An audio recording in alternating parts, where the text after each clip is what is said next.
Bonjour à tous et bienvenue dans cette nouvelle vidéo. Nous sommes dans un nouveau décor ou dans un autre décor tout simplement parce que je suis rentrée dans la famille pour les vacances de Noël. Et je vous retrouve quand même avec un très grand plaisir pour vous donner mon avis avec spoilers cette fois-ci. Et ce ne sera que des spoilers, donc je préviens dès à présent, je ne vais que spoiler le film. Pour ceux qui n'ont pas encore vu No Way Home, fuyez, revenez après avoir vu le film parce que j'ai vraiment très envie qu'on en parle. Cette vidéo a pour but d'uniquement spoiler. J'ai fait une autre vidéo sans spoiler qui a été très compliquée parce qu'il y a tellement de choses à ne pas dire dans ce film si on veut pas spoiler et si on veut pas gâcher l'expérience que ça a été très difficile. Là ça va être une vidéo je pense qui va être plutôt longue.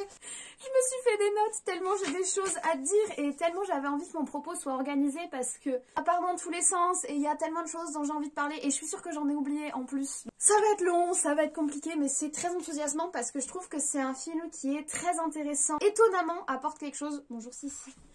Oui, mon petit Sissi est là avec moi. Regardez-le comme il est beau. Il râle. C'est un film qui est très intéressant, qui apporte vraiment quelque chose à la communauté des fans. Et je pense que c'est un film qu'il faut vivre en tant que fan. À la fois qui va mener à plein de débats. Vraiment, je le trouve intéressant dans le sens où il propose quelque chose qui est nouveau, qui n'est pas forcément idéalement réalisé ou parfait, mais qui mène à débat. Donc voilà, c'est une introduction très longue pour une vidéo qui je pense va être très longue et où je vais beaucoup blablater. On se retrouve tout de suite.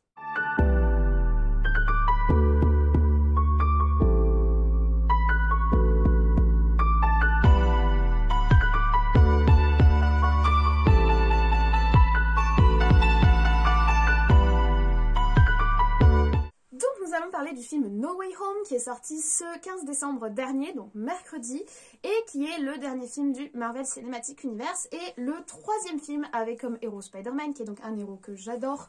Si jamais vous n'avez pas vu mes deux précédentes vidéos sur l'histoire de Spider-Man durant ces 20 dernières années au cinéma et sur le dernier film sans spoiler, je vous invite à aller les voir. Je vais juste résumer très rapidement le synopsis, histoire qu'on rentre de suite dans le vif du sujet. Ce sera un synopsis avec spoiler du coup. Donc dans ce troisième opus, l'identité secrète de Spider-Man, donc Peter Parker, est révélée par le Daily Bugle, donc qui est un des grands classiques de Spider-Man et qui est un peu pas un ennemi qu'il combat, mais son ennemi au niveau des médias, qui le traite comme un justicier au lieu de le traiter comme un héros. Peter va devoir faire face à cette révélation, à toutes les conséquences que ça va avoir sur sa vie. Il ne va pas obtenir ni lui ni ses amis l'université qu'il a demandé. Il voulait aller à MIT et au vu du coup des controverses autour de son personnage de héros, il ne va pas pouvoir y aller. Et pour en gros faire face à ces controverses, sa logique fait qu'il va se tourner en fait. Comme je l'ai expliqué dans ma vidéo No Spoiler, on a un Spider-Man qui est en quête de repère, qui a perdu Tony. Tout le film Far From Home, c'est autour de la perte de cette figure paternelle qui s'était enfin trouvée.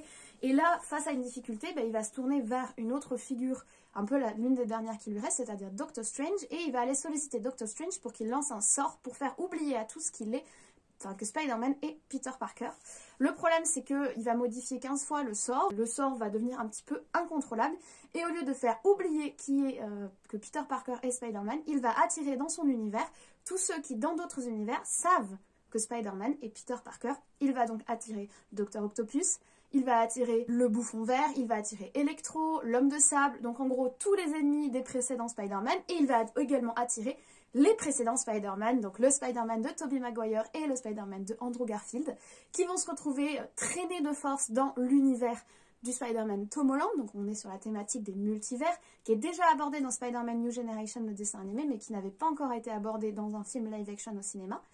Et ce ne sont que les premiers qui sont attirés, plein d'autres sont censés venir, et Peter Parker doit réparer son erreur. Doctor Strange propose de renvoyer tout ce beau monde chez eux, mais Peter, animé par des émotions de héros sauveur d'humanité, va essayer de sauver ces méchants qui sont voués à une mort certaine, puisque dans tous les précédents opus, ils sont morts en combat face aux autres Spider-Man. Malheureusement, cela va conduire à des événements dramatiques, dont la mort de sa tante May. Spider-Man est alors menacé d'être dévoré par la haine, et il va être aidé par Spider-Man Andrew Garfield et Spider-Man Tobey Maguire, je ne sais pas si vous me suivez, pour ne pas être happé par cette haine et pour quand même offrir son aide à ces méchants. Ils vont réussir à offrir cette aide, et finalement, Doctor Strange va tout refermer en trouvant comme solution, enfin comme contre-sort, de faire tout simplement oublier à tous Peter Parker. Ils se souviendront tous de Spider-Man, mais plus aucun ne se souviendra de Peter Parker, ni MJ, ni Ned, ni Doctor Strange lui-même. Et Peter va sombrer dans un anonymat total, il va perdre tous ses repères à cause du mauvais choix qu'il a fait avec ce sort et de ce que ça a engendré. Donc voilà en gros le synopsis global. On n'est pas sur quelque chose d'incroyable au niveau de l'écriture. Le côté le plus incroyable du film, c'est surtout ce casting et ses références aux anciens Spider-Man. Enfin, on est sur du multiverse. Et puis, la satisfaction profonde de retrouver des héros de notre enfance ou des héros qu'on a appréciés dans d'autres films. Ce que je vous propose, c'est de tout d'abord faire une partie sur les points positifs, ensuite une partie sur les points négatifs, finir de revenir globalement sur ce que ça m'inspire pour la suite. Et il y a de quoi faire. On est déjà à 5 minutes de vidéo, je sens que ça va être catastrophique. Donc concernant les points positifs, le principal point positif de ce film, c'est toutes les références et tous les personnages qui sont intégrés à l'univers de Spider-Man MCU Tom Holland. Tout d'abord, en début de film, qu'est-ce qu'on nous envoie? Murdoch. Daredevil est là. Au moment où son identité est révélée, on appelle un avocat. Et quel avocat? Un avocat aveugle que l'on connaît tous et qui nous dit... Je suis un très bon avocat. Au moment où il attrape une espèce de pierre. Mais quelle satisfaction! Par contre, quelle frustration parce qu'on ne le revoit plus. Donc, qu'est-ce que ça nous annonce des choses extrêmes? Parce que si Daredevil rejoint l'univers du MCU film, qu'en est-il du Punisher? Qu'en est-il de Jessica Jones? Enfin, tellement d'ouvertures possibles. Et moi, j'ai juste trop envie de revoir Murdoch à l'écran au cinéma. De toute façon, j'ai qu'une envie, c'est de me refaire du coup Daredevil. Et également de me refaire WandaVision pour d'autres raisons. Mais voilà, donc déjà, énorme surprise et énorme satisfaction au début de film. Moi, j'étais dans la salle, hola général de la salle, applaudissements. Enfin, je veux dire, de toute façon, ça a été l'ambiance pendant tout le film dès qu'un personnage de référence apparaissait. Référence à Miles Morales. Quand Electro dit qu'il aurait espéré voir un Spider-Man noir d'un des univers, les autres disent « Ah, ça doit probablement exister ». Donc le nom de Miles Morales n'est pas cité, mais forcément on y pense tous. Miles Morales, c'est un des héros de Spider-Man Into the Spider-Verse. C'est un des héros du jeu vidéo Spider-Man, donc forcément on le connaît tous. Et c'est vraiment un pur plaisir, cette petite rêve, quoi. Et il y en a plein de petites rêves comme ça qui font méga plaisir. Évidemment, apparition de d'abord Andrew Garfield, donc Spider-Man Andrew Garfield, mais quel plaisir. Et quel chouchou. Et je trouve qu'il a évolué. J'avais pas beaucoup aimé le Spider-Man de Andrew Garfield, hormis son esthétique, on va dire, dans les premiers films. Et là, je l'ai trouvé vraiment drôle et fun. Et il apporte quelque chose de plus par rapport à ce qu'il était comme Spider-Man avant. Et c'est une belle revanche et ça m'a fait très très plaisir pour lui. Ensuite, apparition de Spider-Man iconique. Spider-Man Tobey Maguire, mais... qui arrive en moment pour sortir les poubelles là. Mais il est trop chou. Il est trop chou. Et quel plaisir également de le retrouver. Avec eux arrivent leurs méchants respectifs, mais quel bonheur d'enfin voir des méchants bien écrits dans un film de Spider-Man MCU.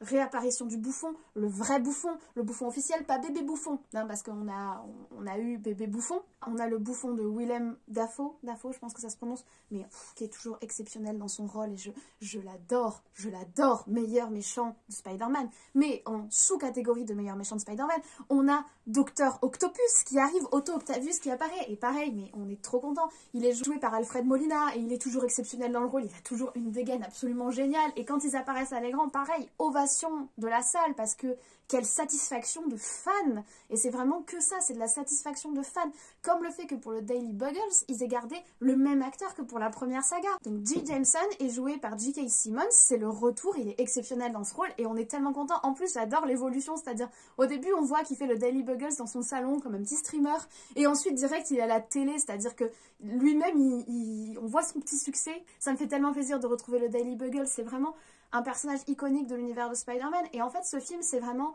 repassé par des fondamentaux de Spider-Man qu'on n'avait pas encore mis dans les Spider-Man du MCU et qui font vraiment trop plaisir aux fans, et parce que c'est des codes c'est une langue que l'on parle, c'est des codes c'est hyper satisfaisant, quoi. Parenthèse aussi, personnage Wong, qu'on voit pas beaucoup, mais Wong, c'est un personnage que j'aime de plus en plus. J'aime beaucoup parce que c'est vraiment le mec raisonnable.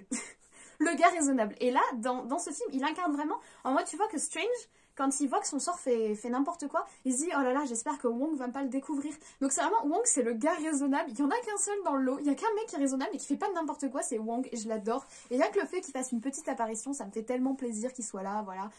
On l'a vu aussi dans Shang-Chi récemment, et voilà, ça me fait plaisir de croiser Wong. En parlant de Strange, Ce que j'apprécie, c'est qu'on était resté sur un Strange qui était extrêmement prétentieux dans son premier film en tant que médecin, qui ensuite est obligé de devenir humble, en gros, face à Camartage et à son apprentissage de la magie, et qui commence à reprendre la grosse tête, parce que là, quand le Baby Spider apparaît dans son bâtiment pour lui dire « Hey, j'ai une idée de sort qu'il faudrait peut-être pas trop lancer », lui là en mode « Ouais, je gère, t'inquiète ». Et quand le problème arrive « Ouais, t'inquiète, je gère, j'ai cette boîte là, machin ». Enfin, ça y est, il redevient notre Strange prétentieux que j'adore. Et du coup... c'est là que la seconde scène post-générique est importante parce que du coup on a un avant-goût de Multiverse of Madness avec Wanda et on a Dark Strange qui apparaît, on en reparlera. Et c'est tellement l'évolution du personnage parce que Strange à l'intérieur de lui il a un mec ultra prétentieux qui a un ego comme ça, bon parce qu'il a des fragilités derrière aussi, hein, un ego comme ça c'est parce qu'on a des fragilités, et je suis tellement contente qu'on creuse cette partie là de son caractère, ça me fait tellement plaisir parce que je l'adore. Et c'est maintenant que j'ai perdu Tony, c'est vraiment Strange, c'est vraiment mon repère dans l'univers du MCU et je suis tellement contente. Bon, voilà, c'était hyper plaisant. Je pense que je vais vous dire beaucoup, je suis tellement contente de toute façon. On a aussi, en plus des petits personnages, des gros personnages qui sont ajoutés et qui sont hyper satisfaisants, quelques easter eggs, la référence au même, je sais pas si vous le connaissez, où tous les Spider-Man se pointent du doigt, qui sont des références au Spider-Verse quoi. Et, ils nous le font à un moment, ils sont là en train de préparer les solutions pour les méchants, ils sont en mode Peter, non Peter. Oh là là, mais c'est ma culture et du coup quand je vois ça, quand je vois des références à ça, je me dis, eux et moi on parle la même langue et c'est vraiment hyper satisfaisant. Faut être honnête sur ça. La scène où on sauve, MJ est en train de tomber, donc pas la MJ originale Mary Jane, mais Michelle Jones, la MJ de Tom Holland. MJ est en train de tomber et qui la rattrape? Oh mais j'ai eu les larmes, je les ai encore rien que d'y penser. Qui la rattrape? Andrew. Enfin, le Spider-Man de Andrew Garfield, il réussit à sauver la MJ de cet univers alors qu'il n'a pas pu sauver la sienne. Moi, ça me fout les larmes. Je suis désolée, ça me fout encore les larmes maintenant parce que ça me fait tellement plaisir pour lui. Ça m'a tellement marqué, là, même si j'ai pas forcément aimé les films, m'avait fait, forcément, ça a bouleversé tous ceux qui ont regardé le film. Et là, le fait qu'il réussisse, mais quel plaisir. On est juste hyper content pour lui et il est là, il fait un sourire et même MJ lui dit ça va? Parce que... et on sent que pour lui c'est un grand moment, c'est hyper satisfaisant parce que quand on retrouve Toby et Andrew, on a des nouvelles de ce qu'ils sont devenus parce que leur monde a continué à vivre. Enfin je veux dire, c'est comme si on était complètement intégré à la temporalité du film. Ils ont continué à vivre, on apprend que Toby il a réussi à trouver son équilibre avec sa MJ et c'est tellement plaisant. Et on apprend que Andrew lui il est passé par des passages difficiles et qu'il est encore en train d'évoluer. Et c'est pour ça que j'aimerais beaucoup le revoir dans d'autres films, le Spider-Man de Andrew, parce que j'aimerais qu'il trouve son équilibre, j'aimerais qu'il trouve sa voie et on sent qu'il est encore un peu perdu et un peu encore hanté par des idées sombres. Ça me fait de la peine pour lui. Donc voilà, j'aimerais bien qu'on le revoie dans d'autres films. Ce que je voulais aussi vous parler, c'est l'évolution du costume de Spider-Man Tom Holland durant le film. Il commence avec le Spider-Suit qui lui a été légué par Tony. Ce Spider-Suit est endommagé.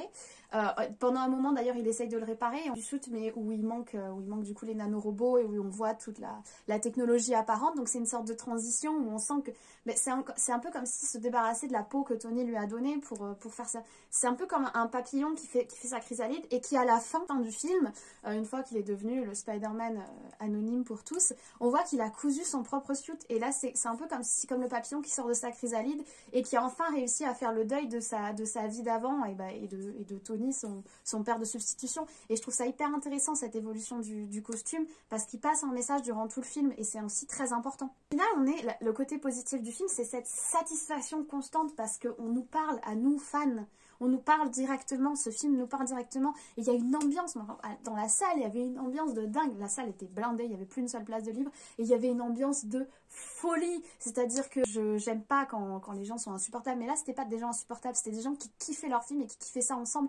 Et avec des cris d'enthousiasme et des applaudissements quand apparaît le bouffon, quand apparaît Dr Octopus, quand apparaît, alors les deux Spider-Man, Andrew et Toby, mais là c'était oui quoi, et même quand on a vu Murdoch à l'écran, mais quel bonheur. Donc ça c'est vraiment le côté positif de ce film, c'est un pur film de spectacle satisfaisant et divertissant et ça fait plaisir d'avoir de telles émotions au cinéma. J'ai presque eu l'impression d'être allée voir un concert au niveau de l'enthousiasme qu'il y avait, c'est-à-dire que le public était là aussi et quel plaisir d'intégrer le public également. On va passer au négatif parce que si vous avez vu mon avis sans spoiler, vous savez qu'il y a également du négatif malheureusement, mais il y en a. Pour moi le film est loin d'être parfait, c'est un film très satisfaisant, mais c'est un film qui est loin d'être parfait. Lorsque l'émotion retombe et qu'on rentre chez soi et qu'on y réfléchit, il y a des trucs qui vont pas.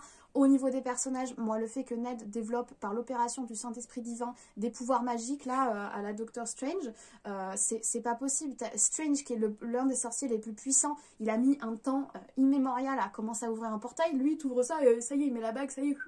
Non mais attends, enfin, non, je suis désolée, Ned, c'était son geek in the chair, c'est très bien qu'il le reste. Et puis en plus, maintenant qu'ils se souviennent pas de lui, le développement de ce personnage, enfin moi je pense qu'ils vont se souvenir de lui forcément, parce que s'ils ont intégré cette magie au développement du personnage, ça veut dire que Ned va devenir une sorte de super-héros. En plus, on insiste aussi pour nous montrer que MJ, elle a des espèces de couteaux de lancer et tout chez elle. À un moment, on nous fait vraiment un plan là-dessus. Donc je pense qu'ils vont essayer aussi de lui développer un côté héroïque. Donc non, j'ai pas trouvé ça intéressant du tout. Moi, je considère que Peter Parker, il peut avoir des amis normaux, c'est où le problème? On va pas tous être magiques non plus, c'est pas comme si on avait déjà plein de héros. Ça m'a pas intéressé. Ils ont beaucoup insisté sur, parmi les méchants, que Octopus et le Bouffon soient des méchants importants du film. Moi, ça me fait très plaisir. Mais par contre, le fait qu'ils aient insisté sur Electro, donc déjà, il y a eu un changement d'acteur pour Electro, puisqu'il est joué par Jamie Foxx. Et en plus, moi, je trouve qu'Electro, c'est un méchant qui est vraiment pas intéressant, qui là, pour le coup, n'est toujours pas intéressant, à part d'avoir la grosse tête. Enfin, la dernière fois, il allait se connecter au réseau mondial. Et il allait en gros aller sur le web. Pourquoi il fait pas la même chose? En plus, il souille le cœur de Tony Stark, là, ça m'a saoulé. Et sachant qu'en plus, hop, facilité scénaristique, il suffit de lui coller un petit chargeur et c'est bon, le problème est résolu. Non, j'ai pas... Pourquoi ils ont insisté sur ce mec? J'ai pas compris. Insister sur Octopus qui a été battu par un système Bluetooth, voilà, ça c'est pitoyable. Au lieu d'insister sur ce Electro joué par Jamie Foxx, je sais pas qu'est-ce qu'ils ont voulu faire. En plus, le mec, il fait son show, c'est insupportable. Enfin, j'ai pas du tout aimé ça. Évidemment, on n'a pas assez de Murdoch, je vous l'ai dit. Autre chose, on n'a pas assez de Happy. Alors oui, ils mettent du fanservice en nous officialisant, entre guillemets, une espèce de relation entre Happy et May. Mais sinon, à part ça, on n'a pas assez de Happy. Moi, j'adore Happy et j'aurais bien aimé qu'il ait plus de place dans le scénario. Et d'une manière générale, j'ai trouvé que dans le scénario, il y avait des moments hyper useless. La neige dans le siège Doctor Strange, ça sert à rien. Enfin, je veux dire, on aurait juste dit qu'ils voulaient un visuel avec de la neige à l'intérieur de l'escalier et qu'ils ont foutu ça et qu'ils ont expliqué ça en mode ouais, quelqu'un a laissé la porte ouverte. Mais quel est l'intérêt exact de cet ajout scénaristique? De même que Ned qui devient magique, quel est l'intérêt exact de cet ajout scénaristique? Moi, je ne le comprends pas. Et ça donne des petits détails qui servent à rien et ça surcharge le scénar qui est à côté vide au niveau de trucs vraiment importants. Donc, j'ai pas compris exactement l'intérêt de ces éléments. Je vous l'ai déjà insinué, mais bon, il y a quand même de grosses facilités scénaristiques. Petit 1, cool, on n'a pas besoin d'écrire un méchant, puisqu'on ne sait pas écrire des méchants de qualité. Hein, les deux derniers films, que ce soit avec le vautour ou avec l'autre là, c'était pas des méchants de qualité. Donc cool, on n'a pas besoin d'écrire des méchants de qualité, on récupère les méchants d'avant, qui sont géniaux. Bah ouais, grosse facilité quand même, manque d'imagination les gars. Puis, je vous l'ai déjà dit, mais moi au bout d'un moment, Dr Octopus qui est battu par le Bluetooth, enfin... C'est ridicule, quelle tristesse pour Dr Octopus, est dominé par sa machine, alors que la solution à trouver avec la petite puce soit un peu plus facile grâce à Tony, parce que Tony est toujours là. Au final, big up à Tony, hein, c'est toujours grâce à Tony. Vous savez le edit Even Dead, I'm Still the Hero, enfin, c'est exactement ça. C'est exactement, on est encore une fois, le sauveur de la situation, c'est encore une fois Tony, avec sa machine. Tony est toujours parmi nous de toute façon. Facilité scénaristique, enfin, allez hop, on se bricole un petit liquide en 2-2 dans une espèce de salle de chimie de collège et hop, c'est bon, le problème du bouffon est résolu. Non mais attendez, enfin le bouffon c'est un méchant iconique, le Spider-Man et Tobey Maguire a pas réussi à le battre en 2 films, faut arrêter de déconner, faut arrêter de... C'est trop facile et c'est triste, parce que du coup les combats tombent à plat. À cause de ça, on aurait pu faire quelque chose de grand. Le réalisateur, c'est encore une fois John Watts, qui a déjà fait les 2 premiers films Spider-Man MCU. Enfin, moi, je trouve qu'il devrait changer. Clairement, on sent que la formule ne matche pas. Il devrait changer parce qu'au final, ça tombe à chaque fois à plat. Et quel dommage, on aurait pu avoir des trucs exceptionnels avec nos 3 Spider-Man, là, qui se positionnent chacun... quand ils sont tous dans leur position de Spider-Man, dans leur costume là, pour le combat final, on aurait pu avoir des trucs exceptionnels et ça tombe un peu à plat, je suis désolée. Les combats sont un peu brouillons, ça part dans tous les sens, donc non. D'ailleurs, en parlant de scènes qui tombent à plat, la mort de May, alors bon, c'est un passage obligé, la mort donc le Ben normalement, mais ici de Tante May. C'est un passage obligé du canon Spider-Man, très bien. Mais cette mort qui arrive comme un cheveu sur la soupe, moi, j'ai pas compris. En plus, évidemment, c'est le moment où elle cite la phrase iconique. Alors oui, pareil, c'est un passage obligé, mais j'ai trouvé que scène était complètement artificielle. Et elle m'a pas tiré les émotions. Heureusement que juste après, on a un plan de Tom Holland sous la pluie, avec des lumières rouges et bleues sur le visage pour apporter de l'émotion. Très beau plan là, parce que moi, au moment de la mort de May, j'ai trouvé que ça sonnait extrêmement artificiel et que c'était vraiment, vraiment, vraiment dommage. Bon, c'était un passage obligé et ça ouvre en plus à la discussion et au partage d'expériences entre les 3 Spider-Man que j'ai trouvé intéressante, mais j'ai trouvé que c'est une scène qui est trop artificielle et qui est vraiment pas naturelle et c'est vraiment, vraiment, vraiment, vraiment dommage. En parlant de plans qui sont beaux, il y a quand même quelques plans qui sont vraiment assez beaux. Alors, je suis très très déçue par le choix de la localisation pour le combat final, là, autour de la statue de la liberté avec bouclier de Captain America. Bon, certes, ça fait, on tourne la page, le bouclier de Captain America, enfin, il y a une grosse symbolique, le bouclier de Captain America qui tombe dans la mer. Mais j'ai pas trouvé que la localisation était intéressante et que ça donnait des plans de ouf. Alors qu'à l'inverse, le plan où Spidey va retrouver l'homme de sable et Electro pour la première fois en coucher de soleil avec les poteaux électriques, celui-là, j'ai trouvé incroyable. Très beau plan aussi, je dis, le plan sous la pluie où il pleure, mais il est très très beau. Donc il y a quelques très très belles photographies et à côté des trucs beaucoup moins bien. Donc je sais pas, je me questionne vraiment. Ça montre qu'il y a un certain potentiel, mais que ce potentiel n'est pas toujours exploité et c'est vraiment dommage. Maintenant, ce qui m'a vraiment vraiment dérangé, c'est qu'encore une fois, alors que j'attendais un film où Spider-Man devient plus adulte et prend la mesure de ses responsabilités, il est encore une fois dans l'assistanat total. Il est dans l'assistanat en se tournant vers Strange, il est dans l'assistanat avec l'aide des 2 autres Spider-Man. Au final, seul, il n'arrive à rien. Mais qui lui dit, c'est ce qu'on fait, on aide les gens. Non, non, non, vous aidez pas les gens. Vous attendez qu'on vous aide pour aider les gens. C'est surtout ça que vous faites. Et c'est vraiment dommage. C'est vraiment dommage parce que, alors que c'est un film où normalement, le Spider-Man de Tom Holland aurait dû enfin grandir, au final, on attend encore qu'il grandisse. C'est ce que j'ai dit dans ma critique sans spoiler. C'est encore une salle d'attente, c'est-à-dire que ça fait 3 films qu'on attend que le Spider-Man de Tom Holland évolue et gagne en maturité, et là, on attend encore. Certes, on attend devant un spectacle hyper agréable, mais on attend encore, et c'est dommage. C'est vraiment, vraiment, vraiment dommage. Parce que ce mec ne vit que par l'assistanat.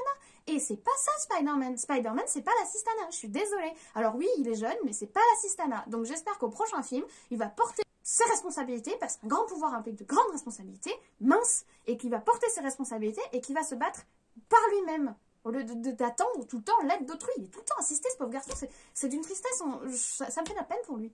Dernière chose, alors, vous me le confirmez, mais je pense que c'est un film dont le plaisir est énorme quand tu vas le voir, quand tu es un initié et que tu es un fan. Par contre, les non-initiés, ils ont dû s'ennuyer. Ils n'ont pas dû comprendre la quart des références. Ils n'ont pas dû comprendre l'enthousiasme du reste de la salle. C'est vraiment un film pour les initiés qui ne parle... C'est par les fans pour les fans, quoi. C'est du fan service à 100%. Moi, je suis fan, donc ça m'a parlé et j'ai passé un bon moment. Maintenant, je me questionne vraiment sur quel genre de moment passent les gens qui sont pas fans. Parce que pour le coup, les pauvres, quoi. Enfin, dommage. Vraiment dommage pour eux. Après, c'est aussi la volonté du film. C'est dans cet axe-là que c'est inscrit le film. Il s'y enfonce à 100%. C'est pas forcément une tare, mais voilà, je me demande vraiment quel genre d'expérience ciné. Bon, par exemple, les jeunes fans Spider-Man qui n'ont jamais vu les anciens Spider-Man. Ceux qui sont nés, admettons, des gamins qui sont nés en 2008, par exemple. J'espère pour eux qu'ils ont fait un petit rattrapage avec papa et maman avant, parce que sinon, larguer sévère. Hein. Ça passe à côté du film, clairement. Je trouve ça dommage. Et puis globalement, c'est un film, encore une fois, qui manque d'imagination et qui est prévisible et voilà, qui manque d'imagination. Alors le film est plaisant parce qu'on va piocher dans d'autres films qui, eux, ont fait mieux et on va récupérer les idées d'autrui. Mais bon, récupérer les idées d'autres, c'est quand même pas très glorieux au bout d'un moment.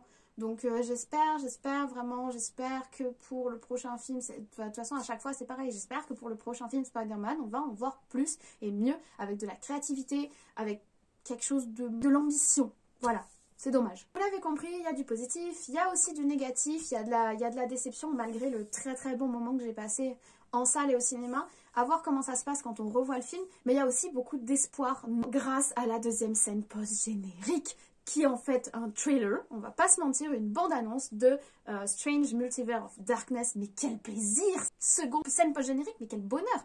Déjà, Wanda avec Strange, quel bonheur, quel plaisir de revoir Wanda.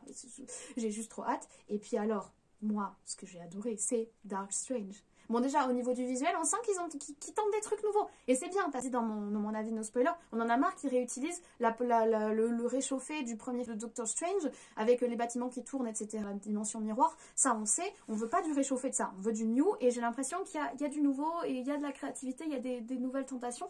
Et puis alors, Dark Strange, c'est exactement ce que je veux pour l'évaluation de ce personnage, parce qu'il a de la noirceur au fond de lui. Strange, il a un problème avec son ego, il a un problème de prétention, il croit qu'il est capable de tout, il va falloir qu'il redescende sur Terre, et ce Dark Strange qui l'attend là, dans les tréfonds de la folie, je suis mais tellement à fond. Et puis alors, quel charisme, Dark Strange, mais quel charisme, Strange, je suis trop à fond. Donc 6 mai 2022, moi je serai au cinéma, je sais pas pour vous, mais je l'attends avec tellement d'impatience, vraiment ça va être exceptionnel. Autre chose, je vous l'ai dit, j'aimerais vraiment, en tout cas, peut-être pas pour le Spider-Man de Tobey Maguire, parce que même si je l'adore, on sent que lui s'est installé dans sa vie, mais j'aimerais en savoir plus du coup sur l'évolution du Spider-Man de Andrew Garfield. J'aimerais savoir, bah du coup, il insinue qu'il est quand même encore un peu dans une mauvaise passe et qu'il vit pas vraiment sa vie de Peter Parker, mais que sa vie de héros Spider-Man. Donc peut-être le revoir, ça ferait plaisir, voir un peu ce qu'il est devenu, ou dans une apparition dans une série, quelque chose, enfin, franchement ça ferait plaisir. Autre chose, vu qu'on parle de multivers, bah forcément ça fait un lien avec la série Loki. Moi je sens que Loki va revenir, de toute façon on peut pas vivre sans lui, donc heureusement. Murdoch, s'il apparaît à l'écran, je vous l'ai dit, ça veut dire que le Punisher, ça veut dire que Jessica Jones, ça veut dire que toutes les séries vont envahir les films du MCU, et oh comme je suis en attente de cela, et oh comme ça me donne de l'espoir, franchement je dis oui, 1000 fois oui, surtout Daredevil, parce que 1000 fois oui. Spider-Man vs Venom, première scène post-générique, apparition du nouveau Venom là de Tom Hardy, oui. Après, bah, du coup, ils seront pas forcément ennemis, puisque techniquement, ils sont dans le même camp, des gentils. Mais peut-être une petite opposition, ou franchement, j'aimerais tellement un Venom en mode must protect the Spider-Kid, là, protéger le bébé araignée. Je serais tellement à fond sur quelque chose comme ça. Maman Venom qui essaie de protéger bébé araignée, moi, j'aimerais trop. Ce serait, enfin, franchement, je vous dis, moi, j'aime beaucoup la proposition Venom des nouveaux films de Tom Hardy. Par contre, j'aime pas les films. Donc, à voir si on l'intègre dans le MCU, puisque c'est apparemment le partenariat Marvel-Sony se confirme, ce que ça pourrait donner, mais je suis impatiente pour ça, et franchement ça me donne envie. Et puis surtout la fin du film, on revient sur le classique du genre, un Spider-Man anonyme, Peter Parker qui n'est pas connu. Est-ce qu'il va aller travailler pour le Daily Bugle et prendre des photos de Spider-Man comme de notre Spider-Man de Tobey Maguire? En tout cas le nouveau costume très très bleu, très très rouge qui revient sur les classiques, qui a été bricolé par lui-même, moi je valide. De toute façon on voit bien à la fin qu'il essaye d'aller reconquérir, il lui a promis, il essaye d'aller reconquérir MJ. La proposition qu'il nous a fait avec Ned qui a des pouvoirs magiques, forcément ça va revenir sur le tapis, donc je pense que la page n'est pas tournée pour ces amitiés là. Elle finira bien par réintégrer les Avengers, enfin ce qu'il en reste, ce que ça devient, ou voilà. On va voir comment il va essayer de leur faire retrouver la mémoire. Est-ce qu'ils retrouveront la mémoire un jour, ou est-ce qu'ils vont juste redevenir amis? C'est aussi intéressant comme thématique. Mais donc voilà, beaucoup d'espoir, beaucoup d'ouverture. Cette vidéo est déjà beaucoup trop longue, mais je le savais, je vous l'avais dit, le montage va être atroce, c'est pas grave. En tout cas, ça me fait énormément plaisir de vous avoir tourné cette vidéo. J'ai trop hâte qu'on en débatte ensemble et qu'on en discute ensemble en commentaire. Je pense que vous l'avez senti, j'ai quand même un gros enthousiasme sur ce film, et puis je suis très investie émotionnellement dans ce héros, donc forcément je vais pas rallonger plus la vidéo. Je vous souhaite une très bonne journée, une très bonne semaine, de très bon visionnage, et nous on se retrouve très vite.